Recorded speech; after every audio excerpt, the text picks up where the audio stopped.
Good day, everyone. Welcome to another Bible study sponsored by the Assembly of Yahusha. Our topic for today, exposing the Iglesia ni Cristo's deceptive ends of the earth doctrine. For those of you who are new and are not aware of Iglesia ni Cristo, they are a large Christian church, or at least they call themselves a Christian church, and they came from the Philippines, and they believe in the ends of the earth doctrine. And so according to them, the ends of the earth refers to a period of time and does not refer to a place at all. So we're going to look at why they believe that the ends of the earth refers to a time, and we're going to compare that to what the Bible actually says. Now, the reason why we're spending some time looking into the ends of the earth doctrine of the Iglesia ni Cristo is because it represents one of two pillars that basically make up INC, or Iglesia ni Cristo theology. When it comes to the theology of the Iglesia ni Cristo,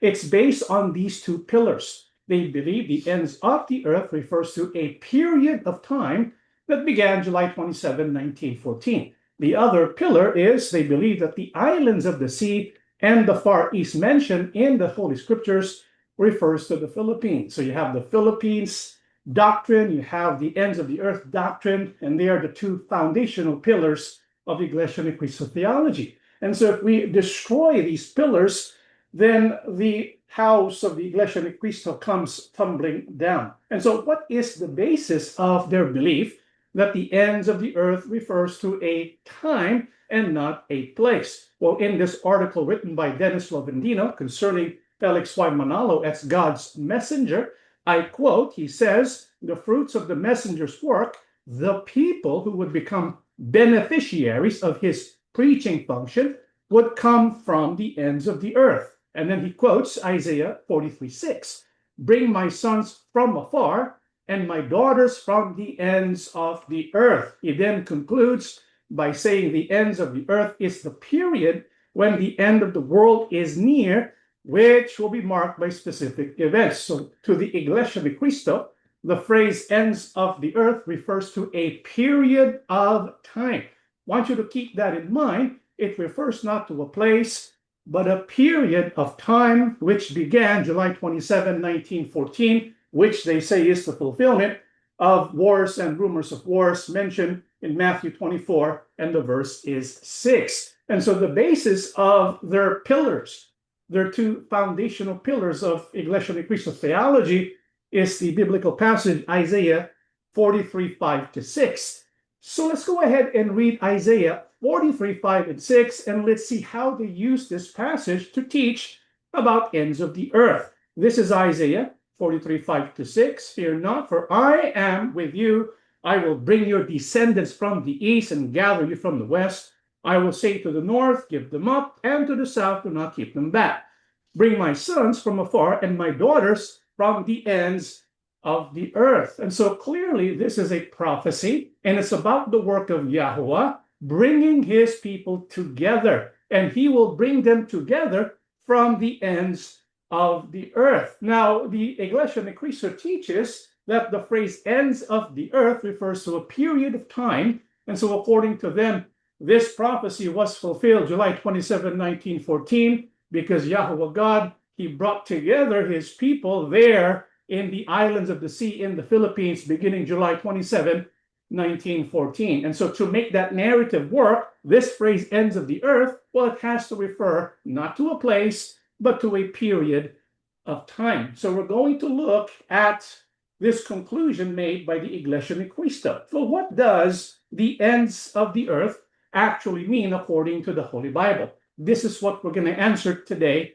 in this Bible study. Now, to answer that question, we're going to look at the meaning of ends of the earth lexically, contextually, and theologically. Now, when we say lexically, of course, we mean we're going to use the definitions of the phrase. We're going to look at the lexical meaning, the Hebrew meaning of ends, and also the Hebrew meaning of earth, ends of the earth. Then we're going to look contextually and then theologically. So let's begin with looking into the lexical definitions or meanings of the phrase ends of the earth. And so ends of the earth in Isaiah 43 verse 6 uses the following Hebrew words, ends The Hebrew word used is katse, Hebrew 7097, and the word used for earth is eretz, Hebrew word 776. So you have katse, you have eretz. Now, what is the definition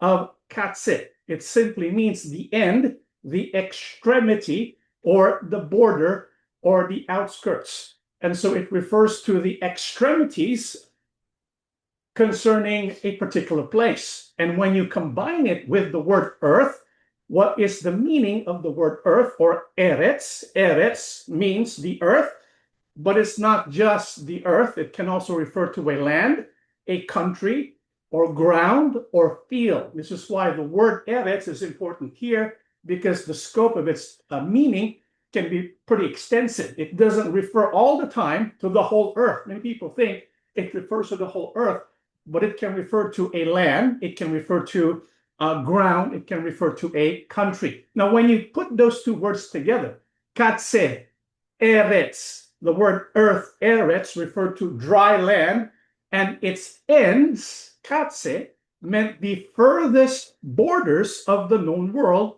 before reaching the vast uncharted peripheral oceans. And so when the Hebrew people read the book of Isaiah, they understood what ends of the earth meant. It means the farthest places they can go to beyond the oceans. That's why the original phrase, the Hebrew phrase, katse haaretz, or ends of the earth, exclusively implies spatial, geographical distance, and not time. And so when you combine those two words, katse and eretz, it's always referring to what? A place.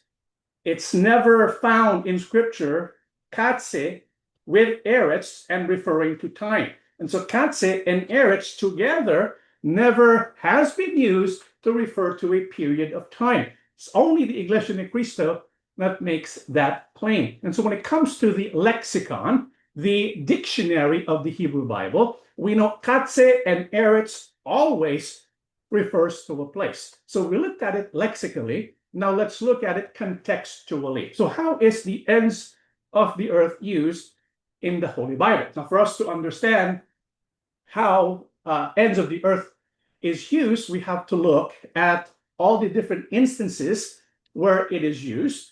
And from those instances or examples, we get a hint as to what it actually means. And so that's what it means to read it or to understand it contextually. How is it used contextually throughout Scripture? Well, here's an example of the book of Psalms, of how ends of the earth is used. Psalms 22, 27 to 28. All the ends of the earth will remember and turn to Yahweh, and all the families of the nations will bow down before him. For dominion belongs to Yahweh, and he rules over the nations. And so what we find here in the book of Psalm 22 is an example of parallelism. And when we read scriptures like Psalms and Isaiah, Psalms is prophecy, Isaiah is both prophecy and poetry. And also, when you think of some of the Psalms, it is also prophecy. And so when it comes to prophecy, when it comes to poetry, we find a literary structure that is called parallelism. You see, in the Holy Bible, parallelism is the primary framework of Hebrew poetry and prophecy. This is where two or more consecutive lines of text correspond to balance or expand upon one another. In other words, when you have a parallelism, for example, in one passage or several passages, you're going to have one line or one idea, and that idea is repeated in the next line or in the next verse, but it uses different terminology. So that is what is called a synonymous parallelism. This is when lines repeat the same idea using different words. For example, Psalm 22, this is parallelism.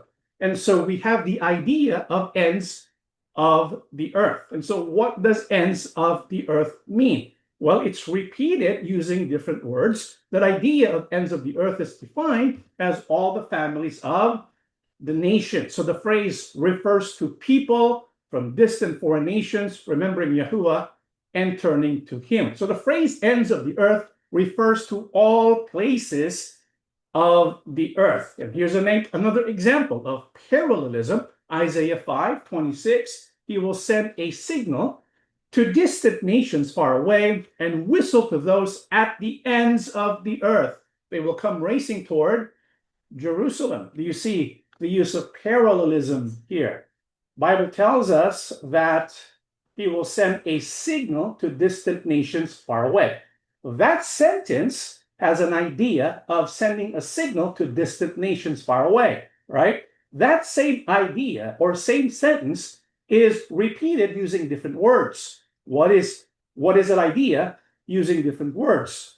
Whistle to those at the ends of the earth. So those two statements are the same thing, just using different words. And so when you look at those two statements, we can kind of extract certain ideas and compare them to see what they actually mean. For example, when it says send a signal, that corresponds to whistle. You see that, right? And so we have here parallelism. So when the send a signal corresponds to whistle, well, distant nations far away, what does that correspond to? Yes, ends of the earth. And so there are many, many examples of ends of the earth. And every single time you look at ends of the earth, it basically has the same meaning. It's referring to far away places, distant nations, all the people under heaven. This is why the phrase ends of the earth, because it's repeated so much, it has become what we call an idiom. It's an idiomatic expression referring to distant or faraway places, distant or faraway peoples, foreign nations from every direction, families of the nations, all peoples and places throughout the earth, beyond the horizon, the remotest part of the earth. And so when you look at every instance, every single time ends of the earth is used, every single time, it's referring to a place. Never does it refer to a period of time. So throughout the Holy Scriptures, the phrase ends of the earth is an idiomatic expression that refers to geography and space, meaning the most remote, distant, and far-reaching corners of the inhabited world. And so that's what ends of the earth tells us. Let's put that to the test. And let's go back to Isaiah 43:5-6 and see if we find a parallelism here. Is that okay?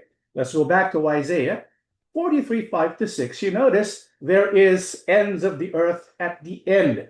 When you look at the sentence, bring my sons from afar and my daughters from the ends of the earth.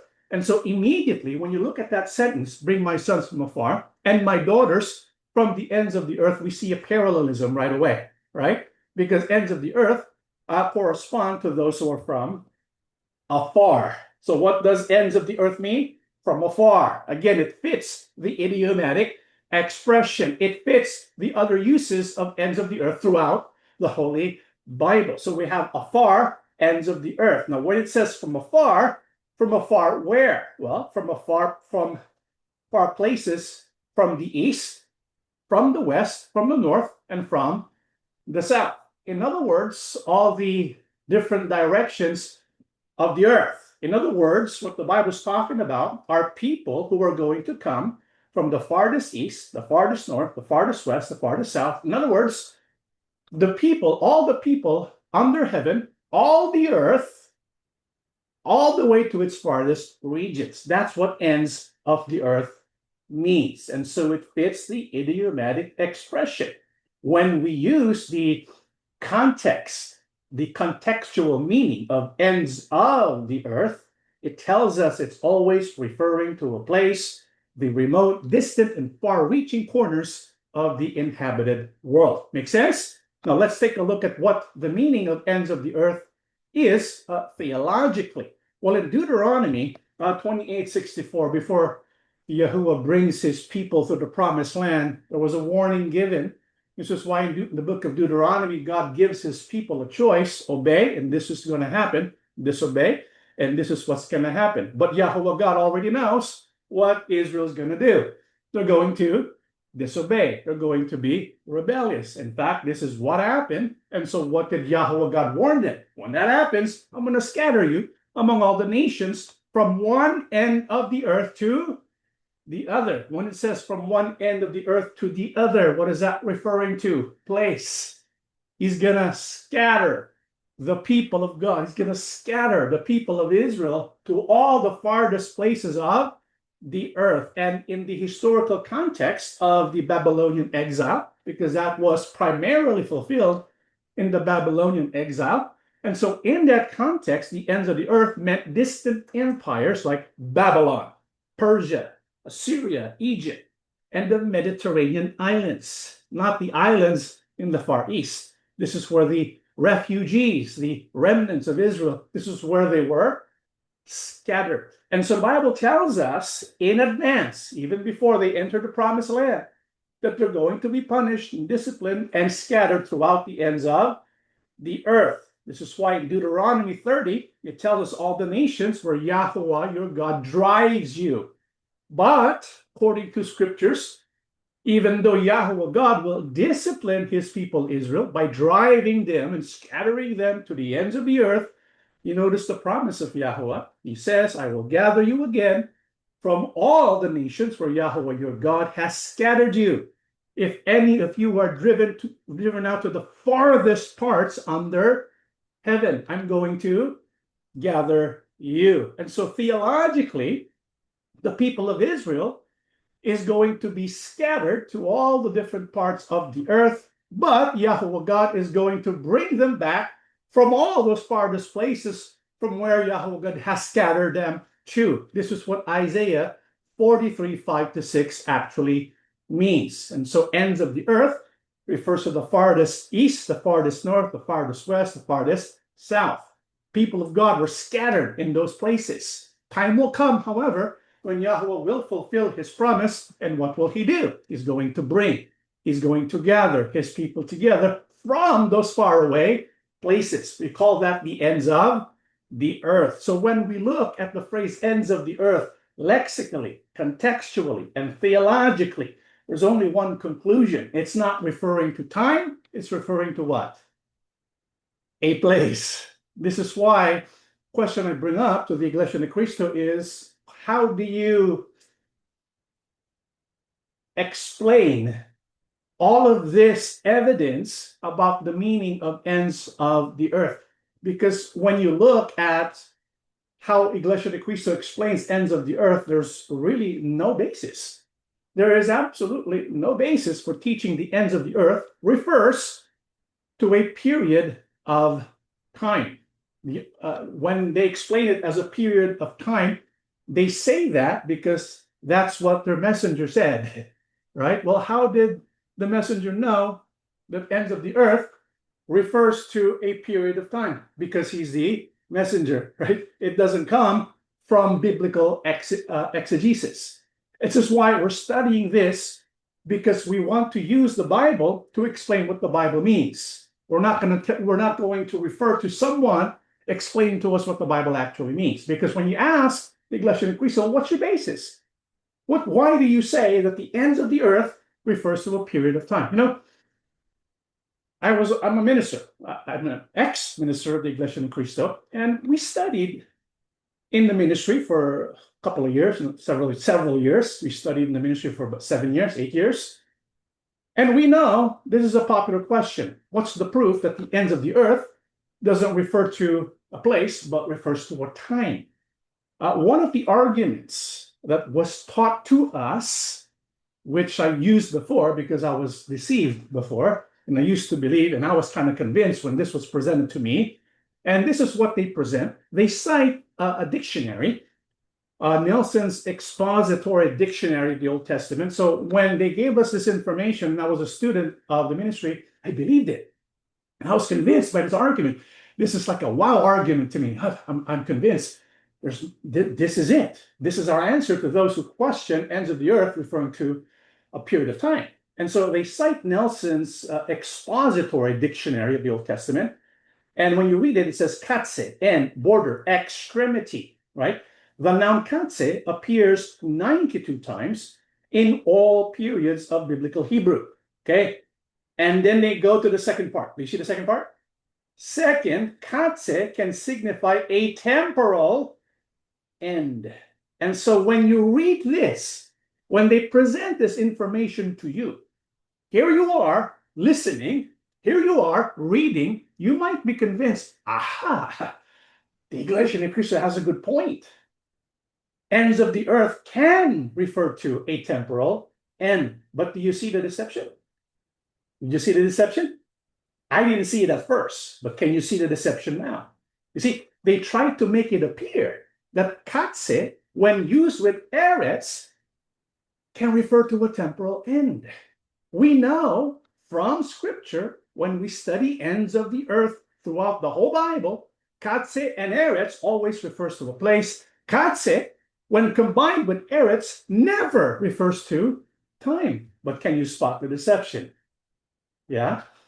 Let's look at it again. Right? It's a second katse can signify a temporal end. What's the deception? What's being talked about here is katse by itself. It's not katse haaretz. It's referring to ends.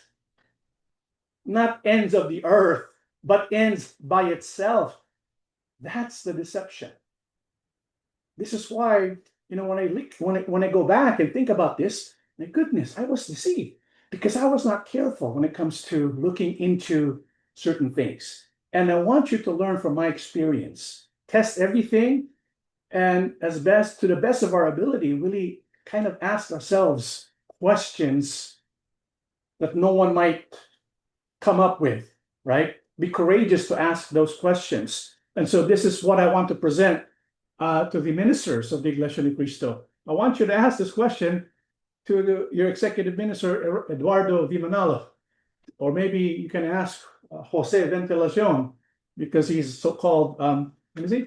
Hebrew expert, Greek expert, right? So when they use this textbook, it's referring to katse, it's referring to ends, and not katse haaretz, or ends of the earth. But you know what? When they use this book, it actually backfires on them because it contradicts what they believe. Do you see it? I didn't see it at first, but now I see it clear as day. Their deception backfires on them. Why? Well, let's take a look at katse, because when you read katse, they use that textbook to make the conclusion that katse refers to a temporal end. So let's go ahead and look at katse. And when you look at letter D, it does mention at the end of a certain time. And so what do you notice about the word katse when it's used as a temporal end? Do you see why this is problematic to the theology of the Iglesia ni Cristo concerning ends of the earth? Katse, when applied by itself, right? When it says it can be used to refer to a temporal end, when you use that thinking, what does that actually mean? Well, I don't know if you can spot the problem, because it's right there in the textbook itself. Because if you're going to apply the second part of this book, the textbook, second katse can signify a temporal end. Do you see the problem? Such as the end of a period of time. In other words, when the word katse is used to signify a temporal end, it's referring to the end of a period of time, which means it's not a period of time. Do you get the problem? What it's telling us is katse, when used to refer to time, can only be used for a period of time when it ends. It doesn't refer to the period of time. For example, in Joshua 9:16, this is one of the instances where katse is used to signify a temporal end. And it happened at the end of 3 days. Take note, it doesn't say ends of the earth here. It says end of 3 days. And so when is the end of 3 days? When the period of 3 days is over. And so katse, when applied to a period of time, refers to the end of that period of time.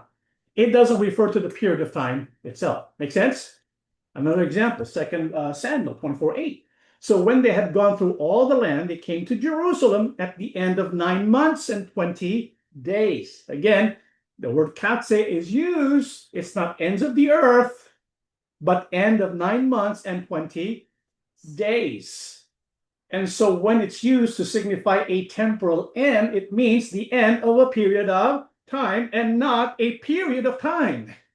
Do you see the big difference? And so the only time katse signifies a temporal end is when katse is used with a clear period of time, like day and month.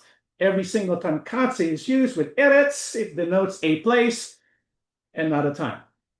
And so even when you use katse by itself, it contradicts what the Iglesia ni Cristo teaches. So it backfires on them. Their deception backfires on them. So the biblical evidence overwhelmingly contradicts the teaching that the ends of the earth refers to a period of time. It refers to a place. What kind of place? The farthest regions of the earth, distant places, faraway places. That's what's referred to by the idiomatic expression, ends of the earth. And so we have to learn, beloved brethren, to test all things, hold fast what is good, and abstain from every form of evil. And in this context, what is quote unquote evil or deceptive is the idea that ends of the earth refers to time. It does not. It refers to a place and not a time. That is our lesson for today. We do hope that you benefited from our study. If you would like to know more about the Assembly of Yahusha, do subscribe and follow us on Facebook, YouTube, and Spotify. May Yahuwah and Yahusha HaMashiach bless us all.